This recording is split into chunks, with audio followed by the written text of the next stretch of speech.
नमस्कार, मैं श्रेया और आप देख रहे हैं बातें यूपी की। मैं हाजिर हूं उत्तर प्रदेश की 10 बड़ी खबरों के साथ। उत्तर प्रदेश सरकार ने इस सत्र से डिप्लोमा इन एलिमेंट्री एजुकेशन प्रशिक्षण में दूसरे राज्यों के अभ्यर्थियों के लिए दरवाजे खोल दिए हैं। प्राथमिकता यूपी के अभ्यर्थियों को दी जाएगी और अन्य राज्यों के अभ्यर्थियों को अनारक्षित श्रेणी में रखा जाएगा, जिसके लिए आवेदन 18 सितंबर से शुरू होंगे। सभी अभ्यर्थियों को उत्तर प्रदेश में निवास प्रमाण पत्र प्रस्तुत करना अनिवार्य होगा। यदि पहले चरण में सीटें खाली रहती हैं तो दूसरे चरण में अन्य राज्यों के अभ्यर्थियों को मौका मिलेगा। पिछले साल डीएलएड की 17,100 सीटें खाली रह गई थी, जिससे इस निर्णय को लिया गया है। इसी के साथ बढ़ते हैं अपनी अगली खबर की ओर। उत्तर प्रदेश में किसानों को आधार कार्ड के तर्ज पर गोल्डन कार्ड देने की योजना शुरू की गई है। कृषि विभाग ने इस पहल के तहत पहले 2 जिलों में पायलट प्रोजेक्ट लागू किया है और इसके सफल होने के बाद महाराजगंज में भी फार्मर रजिस्ट्री शुरू की जाएगी। एग्रीस्टैक के तहत किसान के आधार कार्ड, मोबाइल नंबर और भूमि डेटा को ऐप के माध्यम से जोड़ा जाएगा। इस नई प्रणाली से सरकारी योजनाओं का लाभ पारदर्शी और सटीक तरीके से किसानों तक पहुंच सकेगा, साथ ही तकनीकी समस्याओं का समाधान होगा। इसी के साथ बढ़ते हैं अपनी अगली खबर की ओर। देश के पहले जटायु संरक्षण एवं प्रजनन केंद्र में मौजूद 6 राजगिद्धों की पहली बार डीएनए जांच होगी। हैदराबाद की लैब में भेजे गए सैंपल से पता चलेगा कि इन गिद्धों के माता पिता एक ही वंश के हैं या अलग अलग। ये जांच इसलिए महत्वपूर्ण है ताकि ब्रीडिंग के समय आनुवांशिक विविधता बनी रहे और जीवित रहने की संभावनाएं बेहतर हों। चित्रकूट के जंगलों से लाए गए इन गिद्धों की डीएनए जांच से उनकी प्रजनन संभावनाओं पर सही निर्णय लिया जा सकेगा।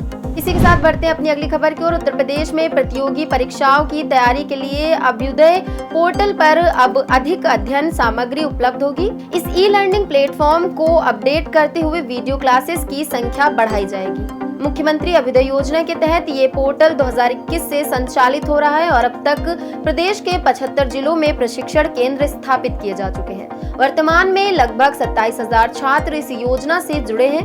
2000 से अधिक शिक्षकों द्वारा तैयार की गई सामग्री से सिविल सेवा, जेईई, नीट जैसी परीक्षाओं के लिए तैयारी की सुविधा मिलेगी। इसी के साथ बढ़ते हैं अपनी अगली खबर की ओर। उत्तर प्रदेश के रायबरेली जिले में एनटीपीसी ऊंचाहार की 210 मेगावाट क्षमता की यूनिट संख्या 5 को 35 दिनों तक वार्षिक मरम्मत के लिए बंद कर दिया गया है। इससे बिजली उत्पादन प्रभावित होगा और यूपी समेत कई राज्यों में बिजली की किल्लत हो सकती है। परियोजना की कुल क्षमता 1550 मेगावाट है, जिससे 5 यूनिट 210 मेगावाट की है और 1 यूनिट 500 मेगावाट की है। शनिवार को यूनिट नंबर 3 की तकनीकी खराबी के बाद मरम्मत कर चालू कर दिया गया है, लेकिन यूनिट 5 की मरम्मत अक्टूबर तक चलेगी। इसी के साथ बढ़ते हैं अपनी अगली खबर की ओर। उत्तर प्रदेश के योगी सरकार ने 80,000 से अधिक पूर्व और वर्तमान शिक्षकों के लंबित बकाया भुगतान के लिए बड़ी योजना बनाई है। 1.5 दशक से लंबित बकाया राशि के भुगतान की प्रक्रिया मंडल स्तर पर शिविर लगाकर शीघ्र शुरू की जाएगी। माध्यमिक शिक्षा निदेशालय से बकाया भुगतान के लिए आवंटन प्रक्रिया को आसान बनाया जाएगा और हर 15 दिन पर मॉनिटरिंग की जाएगी। वित्त विभाग से 200 करोड़ रुपए की राशि 4 से 5 चरणों में दी जाएगी। इस नई व्यवस्था से एसीपी चयन, वेतनमान, प्रोन्नत वेतनमान और अन्य बकाया शीघ्र भुगतान होंगे। इसी के साथ बढ़ते हैं अपनी अगली खबर की ओर। भारत और बांग्लादेश के बीच 27 सितंबर से शुरू होने वाले टेस्ट मैच के टिकट 17 सितंबर मंगलवार से बिक्री के लिए उपलब्ध होंगे। ग्रीन पार्क स्टेडियम के लिए टिकट बुक माई शो के माध्यम से शाम 5 बजे से खरीदे जा सकेंगे।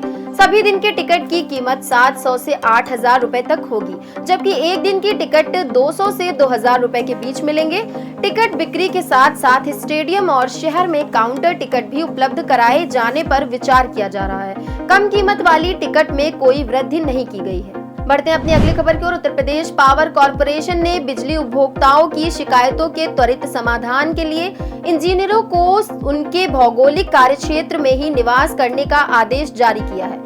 नए फरमान के तहत मुख्य अभियंता और अधिशासी अभियंता के कार्यालय उनके कार्यक्षेत्र में स्थापित किए जाएंगे और अधिकारियों को क्षेत्र छोड़ने से पहले प्रबंध निदेशक की अनुमति लेनी होगी। इस कदम से बिजली वितरण की व्यवस्थाओं में सुधार होगा और उपभोक्ताओं को बेहतर सेवा मिल सकेगी। इसी के साथ बढ़ते अपनी अगली खबर की ओर। बारिश के कारण सब्जियों की फसलें बुरी तरह प्रभावित हुई हैं, जिससे रसोई का बजट बिगड़ गया है। धनिया के दाम थोक बाजार में 500 रुपए प्रति किलो तक पहुंच गए हैं, जबकि टमाटर, आलू, प्याज, भिंडी, लौकी, कद्दू, शिमला मिर्च, हरी मिर्च, गोभी और बैंगन की कीमतें भी बढ़ गई हैं। दुकानदारों के मुताबिक लगातार बारिश से खेतों में पानी भर गया है, जिससे फसलें खराब हो गई हैं। सब्जी व्यापारियों का कहना है कि कीमतें अभी कुछ दिनों तक ऊंची बनी रह सकती है। बढ़ते हैं अपनी आखिरी खबर की ओर। उत्तर प्रदेश के 16 जिलों में सार्वजनिक निजी भागीदारी मॉडल के तहत सैनिक स्कूल खोले जाएंगे। जिलों में आगरा, अलीगढ़, आजमगढ़, बस्ती, बरेली, मुरादाबाद, बांदा, झांसी, गोंडा, अयोध्या, कानपुर, मेरठ, सहारनपुर, मिर्जापुर और वाराणसी शामिल हैं। DIOS से इन जिलों में राजकीय और निजी स्कूलों को सैनिक स्कूलों में परिवर्तित करने या नए खोलने के लिए प्रस्ताव मांगे गए हैं। इस पहल से राज्य में सैनिक स्कूलों की संख्या बढ़ेगी और शिक्षा के स्तर में सुधार होगा। तो ये थी दिन भर की 10 बड़ी खबरें। ऐसी ही खबरों को देखने के लिए देखते रहें और करते रहें बातें यूपी की। धन्यवाद।